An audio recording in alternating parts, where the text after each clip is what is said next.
We need a new system. We need a new society.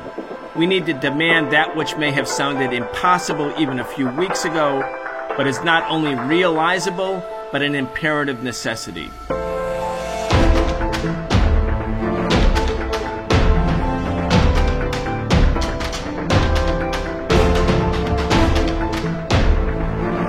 Since 1959, the Cuban Revolution has been a main target of the CIA and the entire U.S. government.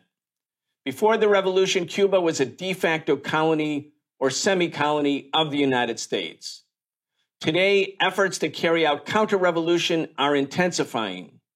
Cuba is in the crosshairs. We'll talk about what's at stake. Welcome to The Real Story on the Socialist Program. Today is our inaugural episode as part of Breakthrough News. We are extremely excited about this new video format and collaboration with Breakthrough. I'm your host, Brian Becker. We're joined today by Manolo de los Santos, founder and co-director of the People's Forum and a researcher with the Tricontinental Institute for Social Research. Manolo, welcome to the Socialist Program. It's a pleasure to join you, Brian. Thank you so much. Manolo, of course, this is a video on YouTube. It's a podcast, but we're not just journalists. We're also organizers. We're activists. We're people who are engaged in trying to make social change. And in that sense, especially because we're here in the United States and the United States government is trying today, as it has been since January 1st, 1959, conducting an operation to overthrow the Cuban Revolution, a revolution which has been a beacon of hope and inspiration, not only for people in Cuba, not only for the poor, the dispossessed in Cuba, but for people throughout Latin America, a continent that suffered all of the ravages of colonialism. And even more importantly, Cuba has been an inspiration for people all over the world who want to make change. When you think about Cuba's role in Africa, there's the slogan, when Africa called, Cuba answered. And indeed, Cubans went to Africa. They fought the South African military, the seemingly invincible military of the apartheid fascist regime, and defeated it in 1987 and 1988 on the battlefields in Angola. And 13 years later, apartheid ended. Nelson Mandela was freed. I mean, when you think about Cuba's role everywhere, it's so critically important for people who believe in change, who are working for social change. And at the same time, we realize that the United States government, since day one, has been engaged in a war to destroy this beacon of hope.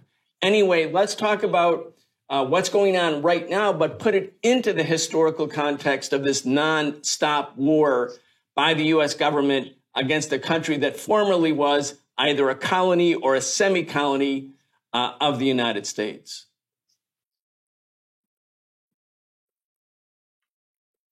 I mean, this history of U.S.-Cuba relations has definitely been marked by a first phase in which the United States, going back to the administration of Thomas Jefferson, has always seen Cuba as its territory or under its sphere of influence, under its jurisdiction, essentially a colony. And in 1898, when it realized the actual, taking over of Cuban territory through the Spanish-American War and destroying Cuba's ability to actually attain its full independence and sovereignty, we definitely see a new stage in that history, which is the desire, the push by the Cuban people to become a fully sovereign country. That's what the Cuban Revolution basically stood for in 1959. That is why you were right in saying it is a beacon of hope and inspiration, not for leftists or progressive people only, for anyone around the world who believes that sovereignty, that independence are important for the development of a new world. They will stand with Cuba. They see in Cuba the country that has been able to actually stand up to the world's most powerful empire and say, we have chosen a different path towards our development. It's so interesting when you think about why the United States has been engaged in a war against this island country. Clearly, Cuba poses no national security threat to the United States. And if one just looks at basic social indices, are Cubans living longer than they were before 1959? The answer is yes. Are they happier than they were before 1959? Yes, they are.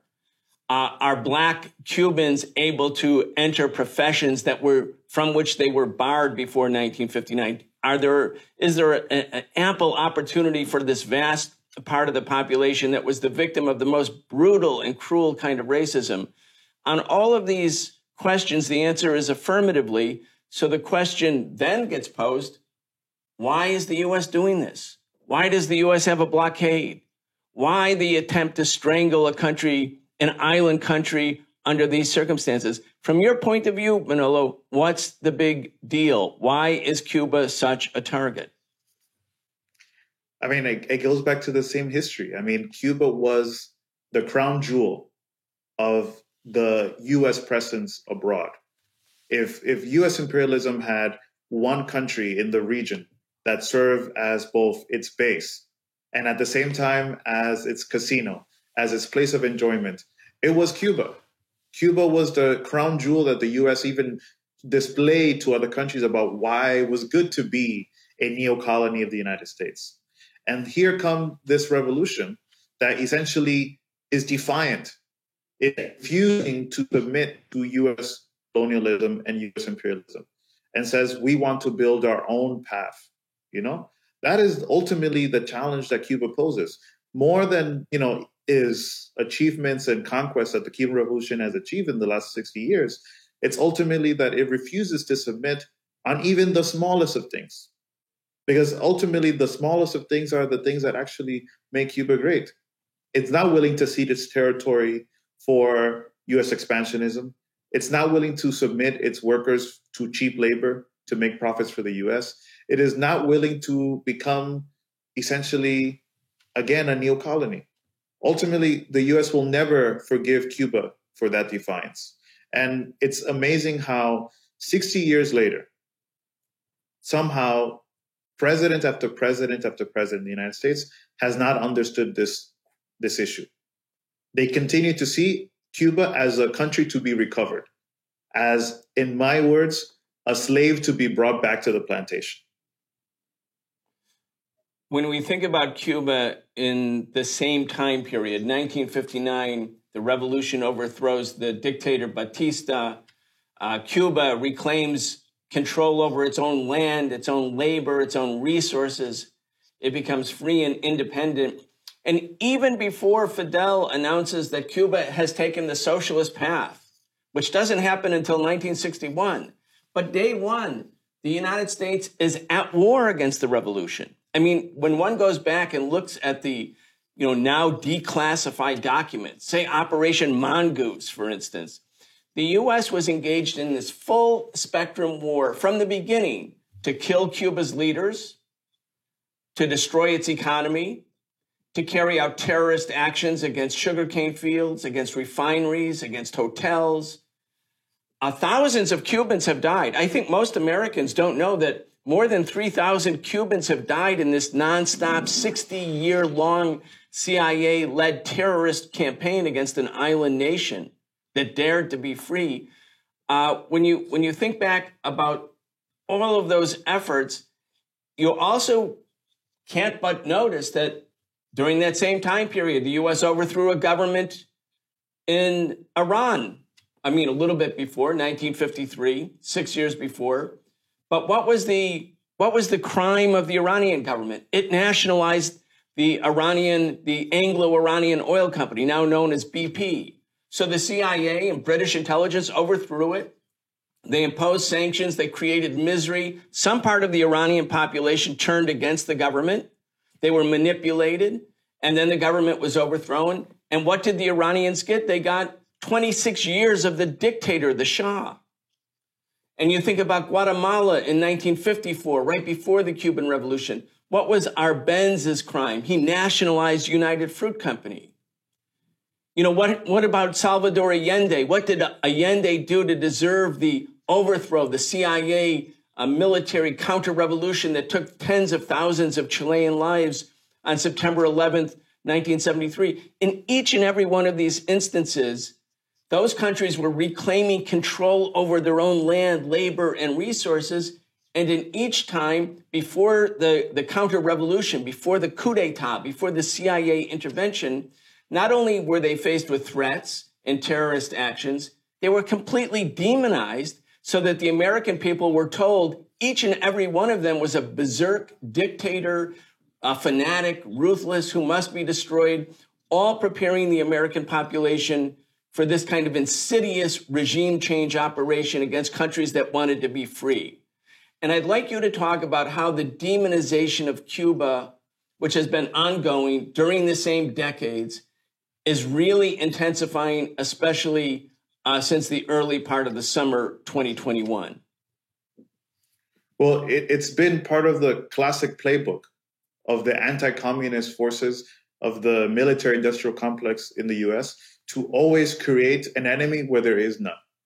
And with Cuba, for the past 60 years, Cubans went from being the playful, friendly, submissive Cubans where you can, go have fun with in the beaches and hotels of Havana before 1959, to then being the warmongering, evil, terroristic Cubans who are threatening the quality of life of Americans, who pose a real credible threat to the US people, when that's never been the case.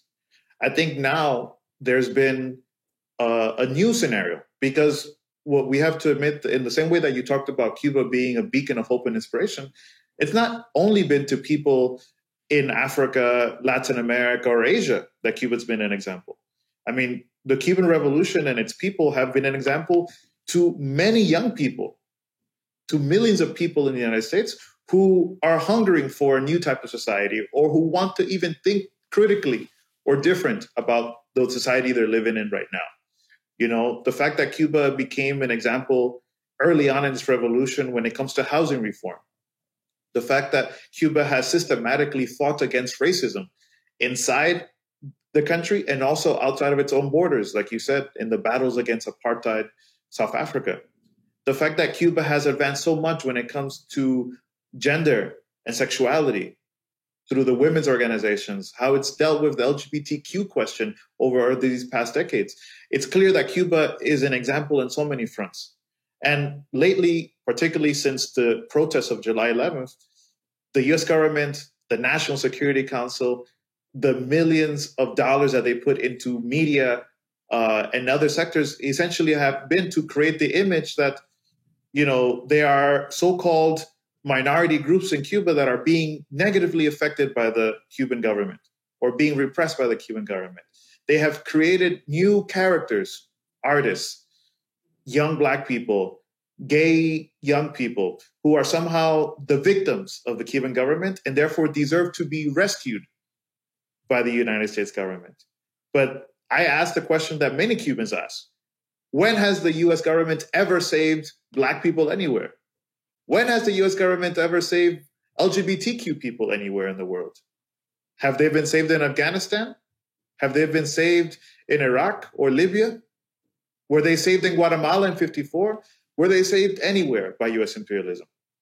But this is something that we definitely have to keep a look at, that they are trying to destroy the hard-earned legitimacy of the Cuban people in wanting to create a new society and new people. Manolo, you mentioned that the CIA has a playbook, and the CIA indeed has a playbook. And when I say the CIA, I don't just mean the Central Intelligence Agency. All of these intelligence agencies, including the Pentagon and corporate America, are working in tandem. And that goes for the two ruling class parties, the Democrats and the Republicans. They have a playbook. I mean, I was looking in preparation for this show at the writings of Edward Lansdale, a CIA counterinsurgency specialist in 1962. I was looking at what some of the comments by John Stockwell, who was the CIA station chief in Luanda, Angola, after Angola was breaking free from Portuguese fascism and colonialism and being led by the MPLA, the Popular Movement for the Liberation of Angola, which was aligned with Cuba and which was facing the seemingly omnipotent military force of the South African apartheid regime, which was supported by the U.S., supported by the CIA, supported by the Pentagon.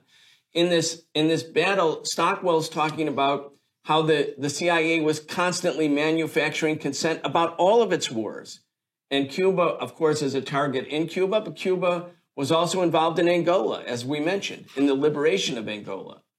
I want to play a video clip.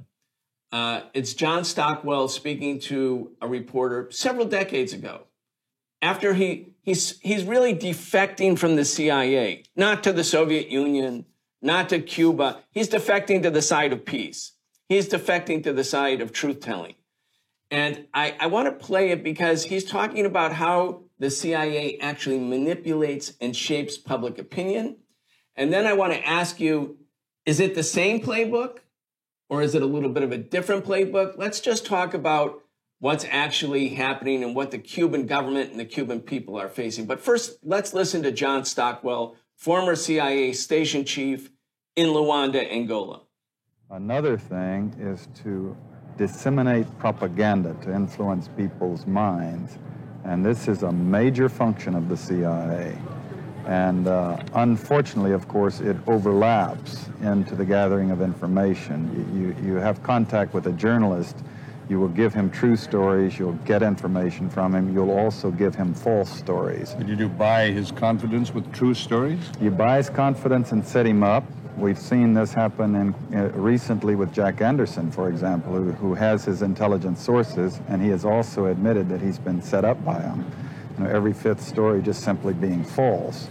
You also work on their human vulnerabilities to recruit them in a classic sense, to make them your agent so that you can control what they do, so you don't have to set them up sort of, by putting one over on them. So you can say, here, plant this one next Tuesday.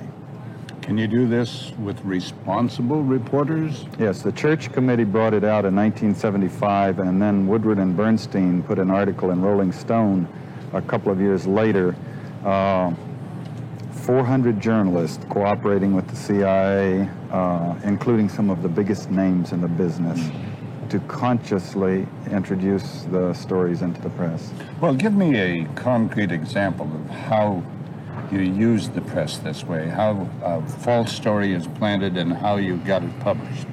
Well, for example, in my war, the Angola War that I helped to manage, 1/3 of my staff was propaganda. Ironically, it's called covert action inside the CIA. Outside, that means the violent part. I had propagandists all over the world, principally in London, Kinshasa, and Zambia. We would take stories which we would write and put them in the Zambia Times, and then pull them out and send them to a journalist on our payroll in Europe. But his cover story, you see, would be that he'd gotten them from his stringer in Lusaka, who had gotten them from the Zambia Times.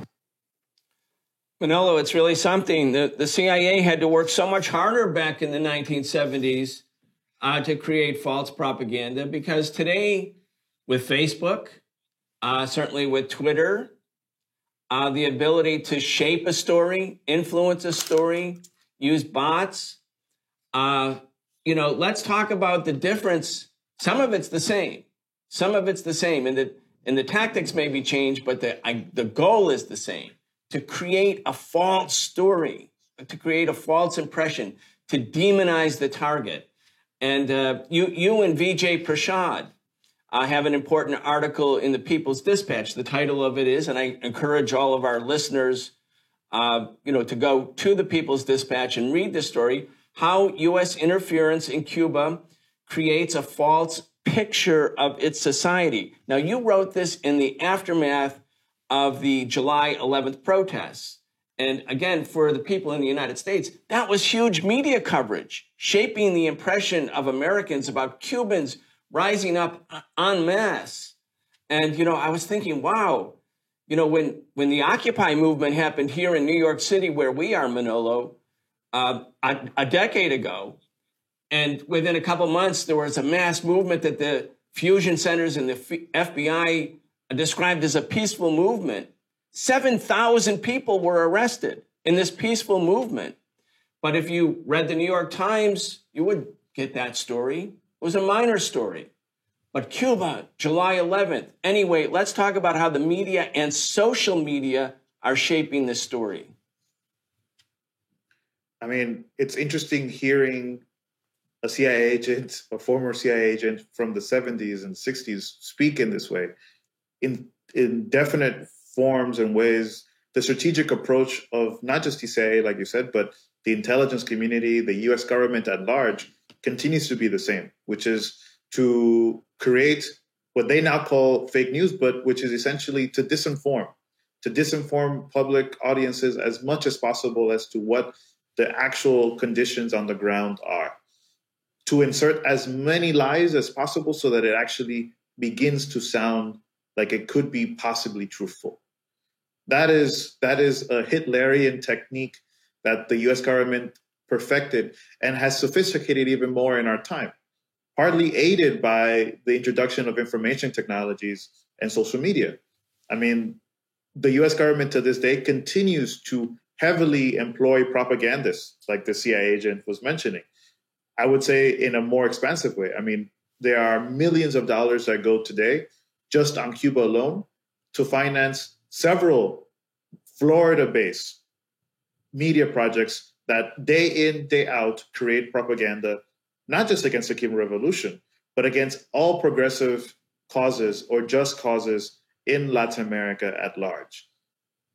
Just apart from that, though, there is a new tendency, which is the CIA has, I think, been perfectioning and sophisticating even more, which is that it has been essentially, without having to pay many journalists, it has now created whole new workshops, courses, schools of journalism across Latin America that train many Cuban journalists or many Cuban activists of the opposition to become journalists.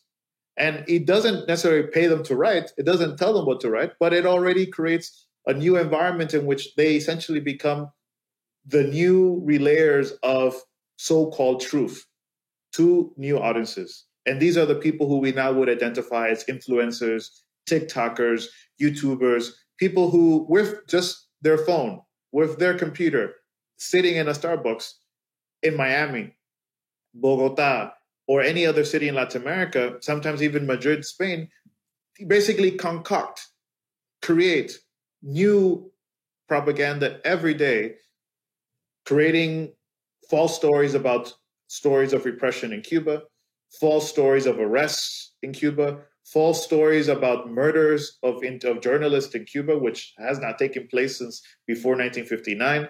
They create all sorts of false stories.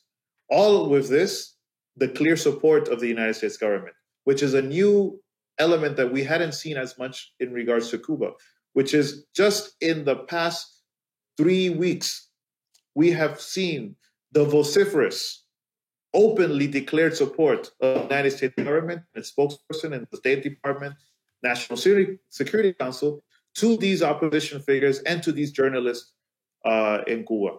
Never before seen has there been so much openly declared support for these agents of the United States government. It's almost a sign of desperation. Very, very important. Manolo, one of the things that jumps out about U.S. propaganda, and again, just for everybody, remember how we were taught to fear and hate Saddam Hussein because he was on the march, because he definitely had weapons of mass destruction. And here we are, 1 million Iraqis dead later, tens of thousands of Americans who are either dead or have life-changing injuries, all of it based on a lie, but presented so convincingly by so many people with such regularity and echoed by the mainstream media that a significant part of the population actually believed it. So we have to remember, how demonization works, because it makes people forget all that they know. Like right now, the U.S. government and all of its sort of auxiliary nonprofits, some from the NED, National Endowment for Democracy, some from USAID, some from the CIA, some, as you say, are not really directly connected to the U.S. agencies. They're in academia or in nonprofits that are getting money from some of these agencies indirectly, or are just being trained in the same spirit of sort of U.S. imperialist politics. they're making the argument, this is why I want to go here, they're making the argument that Cuba needs to be targeted because Cuba has mistreated black people. Now, this is the United States of America. This is a country whose economic and social system is based on the slaughter and genocide of an entire people, the indigenous people of North America. And it's based on the enslavement of Africans. The enslavement of Africans, and after the Civil War, the re-enslavement or neo-enslavement of black people in America through Jim Crow and apartheid, which, remember, existed even when I was alive. I mean, the Civil Rights Act was only 1964. And so here you have a country with such a despicable and obvious record in its treatment of so-called minority peoples, black people in particular, now making the argument that Cuba, the Cuban Revolution, must be targeted in order to defend the interests of black Cubans. And remember, the U.S. had to defend Kurds in Iraq, or a minority population of Albanians in Serbia before the war on Yugoslavia. Suddenly, U.S. imperialism and the U.S. ruling class that has profited from and exists because of white supremacist institutions has found in its heart such a tender spot for the rights and needs and aspirations of minority peoples that they're going to war against Cuba, this time not to re-enslave Cuba, not to reconquer it, not to bring it back to the plantation, as you said, but really to help black people in Cuba. Anyway, let's just talk about this new sort of focus of imperialist propaganda against Cuba. I mean, the success of white supremacy and capitalism has consistently based itself on maintaining the division and the fracture of the working class in the United States. And this applies to the imperialist project abroad. Ultimately, we saw it in Yugoslavia. We saw it in Libya. We saw it in Iraq. We've seen it in so many other countries where one of the preconditions for the successful overthrow of another government, of the submission of a country as a new colony into the U.S. sphere of influence, is to fracture the unity of its people. That has been extremely clear in the case around Cuba today. Cuba, the country that has, I would say, in the Western Hemisphere, worked the hardest and gotten the closest to eradicating racism.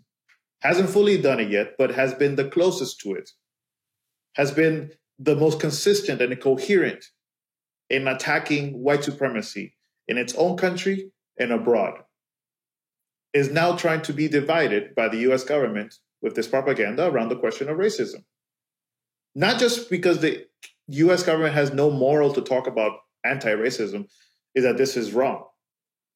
It's wrong because it also goes against Cuba's history. The history of Cuba's fight for independence, going back to the early 1800s, is that Cuba's independence movement was the first independence movement in Latin America that was abolitionist, that fought for the integration of all of Cuba's people, Black, white, Asian, indigenous, mestizo, and mulatto peoples. And at this point, they understand, the US government understands that in order to break down the capacity of the Cuban people to resist, it must break that unity. And they have not just brought the question of racism to the forefront, but they have brought now the question of homophobia.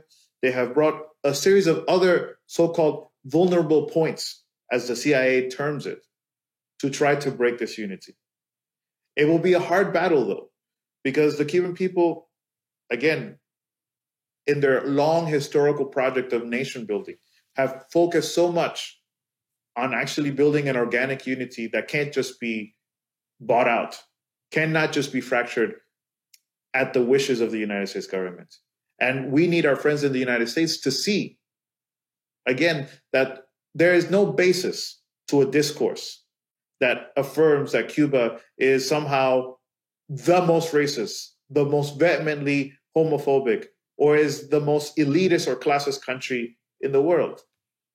When we hear discourses that say that Fidel Castro was a plantation owner, or the leaders of the Cuban Revolution are somehow white and rich, as opposed to a poor and Black oppressed community in Cuba, we have to immediately identify that as lies based on nothing other than the heads of CIA propagandists. Indeed, here you have the United States supporting Bolsonaro in Brazil. I mean, who's a admirer of Hitler, and the extreme racism directed against Afro-Brazilian people, which Lula and the Workers' Party and the other left forces in Brazil have tried to overturn. But it was they who were targeted by the United States.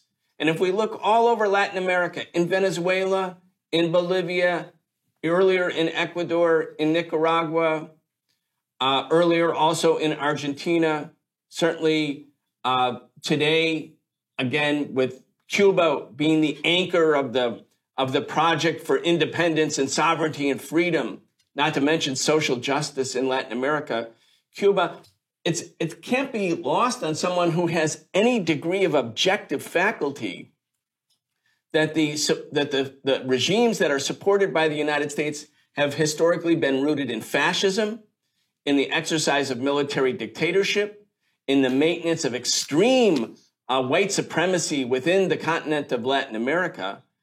And none of that matters to the United States. The U.S. only seems to care about minority people in the governments that have reclaimed control over their land, labor, and resources. And I think it's really important for progressive people to understand what's at stake in Cuba. I mean, again, the U.S. started targeting Cuba before Fidel announced that it was a socialist project, which happened in response to the U.S.-sponsored Bay of Pigs invasion in April 1961. It was then that Cuba says, we're socialist. But even prior to the announcement of the socialist project, when Cuba was simply a country determined to be free and independent and sovereign, it earned the wrath of the United States. And I believe, Manolo, ultimately, we should frame this issue like that for all of Latin America. The U.S. only wants puppets and clients in Latin America, and it doesn't care whether they're racist, and it doesn't care whether they're fascist, and it doesn't care whether they're military dictators, as long as they are proxies of Washington and Wall Street. And I think if progressive people lose sight of this fundamental question, they can be vulnerable to the propaganda of imperialism because it's echoed everywhere. There's no voice in any of the mainstream media that says, you know what, maybe Cuba's right. Maybe Cuba's telling the truth. Maybe Marco Rubio, the conductor in Miami, who, along with the other counter-revolutionaries in Miami, has been helping to organize this crusade to topple the government in Cuba. There's no voice like that in the mainstream media. It's not allowed. But we're told we live in a free country.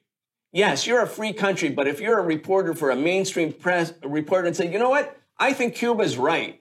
And I think the Washington government, I think Biden is wrong. And I think we should lift the blockade because using food and weapon as we established at the Nuremberg trials, using food and weapon, a form of collective punishment against the whole people, is not only wrong, it's not only immoral, it's not only illegal, it's a crime against humanity.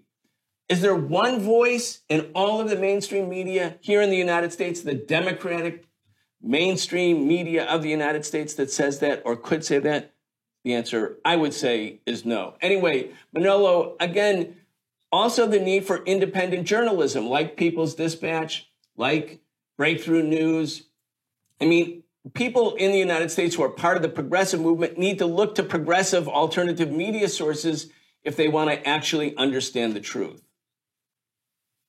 I mean, now is a particularly important time, not just for progressives, but for all peace-loving peoples, to actually defend Cuba's right to live, Cuba's right to exist, the right of its people to build their own society, their own development, without any interference or intervention by the United States government.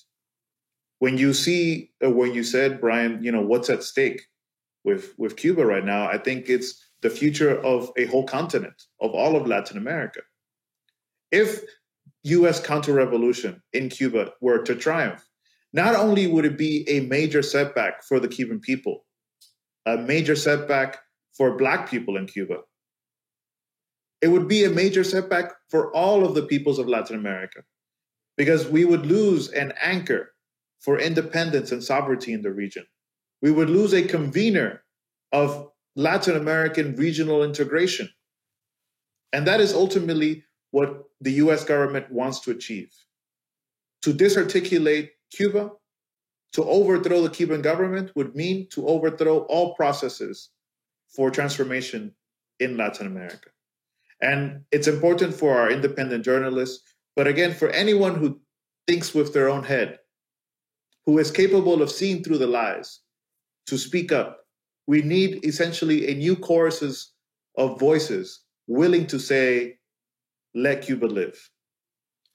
Well, I couldn't agree with you more. And Manolo, you were part of a larger coalition. I was part of that same group. Others like Code Pink and others, many from the peace movement, from academia.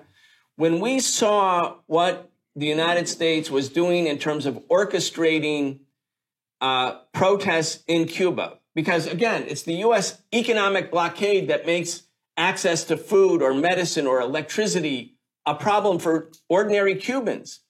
And they're undoubtedly frustrated. If you don't have air conditioning or lights in the middle of summer, a hot summer, if you have to wait longer in line for food or medicine because of an economic blockade imposed by the most powerful country in the world, you're going to be frustrated. You're going to think, when will this end? When is there some relief? And then the same government that imposes this collective punishment on the Cuban people turns around and says, when they, even a small number, come into the street, they say, see, look, the Cubans are fighting for freedom. The Cubans want regime change.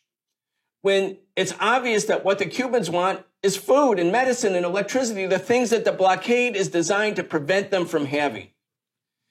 And so when we talk as people in the United States about a government that speaks in our name, if we don't challenge the assertions of this government and show solidarity with Cuba and the Cuban people at this moment, then we become complicit with the machinations of the government.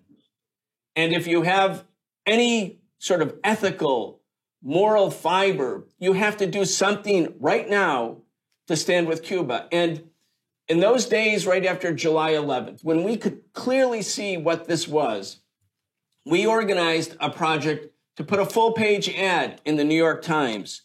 And the slogan was, and it came out on July 23rd, it came out, let Cuba live. And then there were other manifestations of let Cuba live protest and solidarity in this city, in New York City, in the days afterwards. So many people joined, Manolo. So many people said, yes, put my name on that ad. I mean, we had an overwhelming response. We started a project to put a full-page ad in the New York Times on a Friday. And by Monday, we had so much support, which shows that with organization, with mobilization, with determination, we can build a solidarity movement with Cuba, which means first and foremost to refute the lies of those who are trying to dismantle and overthrow this cherished revolution. So I want to just ask you as we wrap up, that was one thing that happened. That was the New York Times ad. Beautiful ad. It can be republished in other newspapers. If you're activists elsewhere, take out an ad in your local paper. That creates a conversation in your area. What does it mean to let Cuba live? That means it gives a chance to talk about the blockade. Most Americans don't know what the blockade is. They don't know its violence. Anyway, what can we do? What should we do? What should the movement do right now? Here we are in the beginning of November. Obviously, Marco Rubio and the imperialists are salivating because they think that with enough funding, limitless funding, in fact, that they can create problems, political problems based on the economic hardships that they caused with the blockade. So what is it, Manolo? What should the people in the United States do about it? Well, it's an important thing to mention, which is that the release of the Let Cuba Live letter, which was published in the New York Times, immediately in the next 3 days, over 50,000 people across the United States signed this letter in support. And I'm talking about trade unionists, academics, intellectuals, artists, scientists, a broad representation of, I would say, rather sane people, people who believe in common sense in this country, who are saying no to US intervention in Cuba. To those who are listening to us now, we should prepare and be aware that for November 15th, the US is planning with this limitless funding that you mentioned, what they want to term another spontaneous protest, a protest that they want to consider to be one of civil rights, a peaceful one of civil disobedience, but that we already know from revelations made in the last few weeks that not only is it being funded by the United States government, but it has ultimately violent ends to overthrow the Cuban government, that it has no plans to actually answer to the demands of the Cuban people, which is to lift the blockade, which is to end the terrorist sanctions against the Cuban people. If those things were to be answered, then we'd be having a different conversation now. So we have to be aware that the US government is planning essentially another chaotic moment on November 15th. We should not be surprised by it when it comes. And that the plans of US intervention will not end there. So we have a common and collective responsibility to continue to expose the dirty hand of the US government and all these things beyond November 15th. I said that was the last point, but I actually want to ask you one more point and one more question. And I know time is short. There's going to also be an impression left in the US media if the November 15th protests happen, that these protests speak for the Cuban people, that they are the manifestation of the aspirations of the Cuban people. Because you've been there, because you've spent a good amount of time in Cuba, just help us understand if there are protests on November 15th, do they speak for the majority of the Cuban people? Do the people view the revolution in an affirmative and positive way? Again, I want to ask you this because people are going to be inundated with the idea that any protest in Cuba against the government will be the voice of the Cuban people. Well, the problem is that it's the US media who often becomes the judge and juror of who speaks for the Cuban people.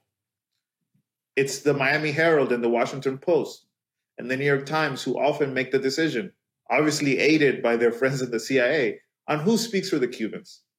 Is it the 2 million people who go out in defense of the Cuban Revolution every May Day, parading and protesting in defense of Cuban Revolution every May Day every year?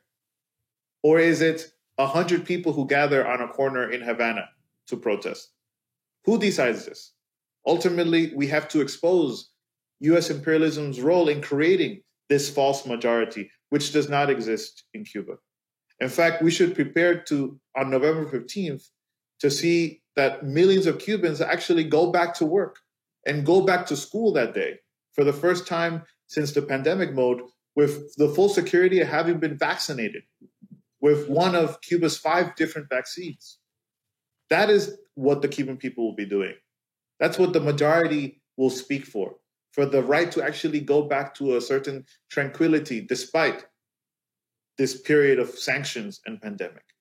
Not a group of fools essentially paid for by the United States government and backed up by the State Department so they can protest in one corner in Havana. All right, we're going to leave it there. We ask everybody stay tuned, but be ready to act to show solidarity with the Cuban people and with the Cuban Revolution. We were joined today by Manolo de los Santos. He is founder and co-director of the People's Forum. He is also a researcher with the Tricontinental Institute for Social Research. You're listening to the Socialist Program. We'll be back Tuesday.